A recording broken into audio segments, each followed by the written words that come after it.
नमस्कार, मैं अंजना और आप देख रहे हैं F9 न्यूज। आइए एक नजर डालते हैं आज की बड़ी खबर पर। चुनाव आयोग ने 4 राज्यों और एक केंद्र शासित प्रदेश के विधानसभा चुनावों की घोषणा कर दी है। इस घोषणा के साथ ही संबंधित राज्यों में चुनाव आचार संहिता लागू हो गई है।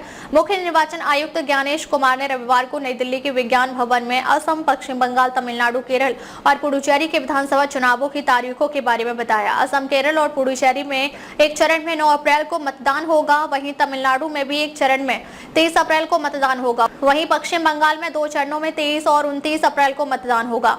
इसके अलावा अलग अलग राज्यों की 8 विधानसभा सीटों पर 9 अप्रैल और 23 अप्रैल को उपचुनाव होंगे। गोवा की पोंडा, कर्नाटक की बागलकोट और दावणगेरे साउथ सीट, नागालैंड की कोरीडांग और त्रिपुरा के धर्मनगर सीट पर उपचुनाव के लिए 9 अप्रैल को वोटिंग होगी, जबकि गुजरात की उमरेठ और महाराष्ट्र की राहुरी और बारामती सीट पर 23 अप्रैल को वोट डाले जाएंगे। सभी राज्यों की विधानसभा सीटों पर हुए मतदान और उपचुनावों के वोटों की गिनती 4 मई को होगी। असम, पश्चिम बंगाल, तमिलनाडु और केरल में चुनावी सरगर्मियां जोरों पर हैं। 126 सीटों वाली असम विधानसभा का मौजूदा कार्यकाल 20 मई 2026 को खत्म होने वाला है। साल 2016 में 60 सीटों पर जीत हासिल कर पहली बार सत्ता में आई बीजेपी ने 2021 में भी एक जैसा ही प्रदर्शन किया था। बीजेपी ने कुल 93 सीटों पर चुनाव लड़ा था और 60 सीट पर जीत दर्ज की और उसके नेतृत्व वाली एनडीए ने कुल 126 सीटों में से 75 सीटों पर जीत दर्ज की थी। हालांकि 2016 के मुकाबले एनडीए को बीते चुनाव में 11 सीटों का घाटा हुआ था। असम में बीते कुछ दिनों से अल्पसंख्यकों का मुद्दा काफी सुर्खियों में रहा है। राज्य के मुख्यमंत्री हिमंत बिस्वा शर्मा कई बार अपने बयानों की वजह से विवादों में भी रहे हैं। यहाँ कांग्रेस पार्टी भी सत्ता में वापसी की कोशिश में लगी और उसने प्रियंका गांधी को स्क्रीनिंग कमेटी का प्रमुख बताया है।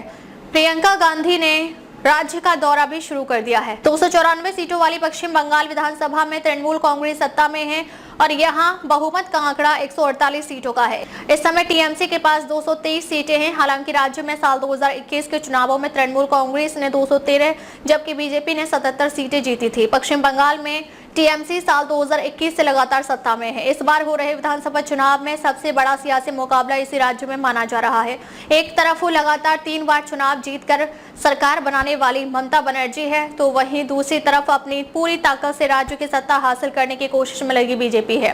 राज्य में हुमायूं कबीर ने टीएमसी से बगावत कर अपनी नई पार्टी बना ली है और उन्होंने कुछ इलाकों में एक नया सियासी समीकरण बनाने की कोशिश की है। इस साल के चुनाव में इस बात पर भी नजर होगी कि हुमायूं कबीर की सियासत से किस पार्टी को फायदा होता है और किसे नुकसान।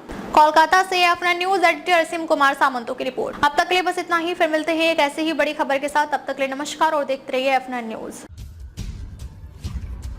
खबर बड़ी और खास होगी,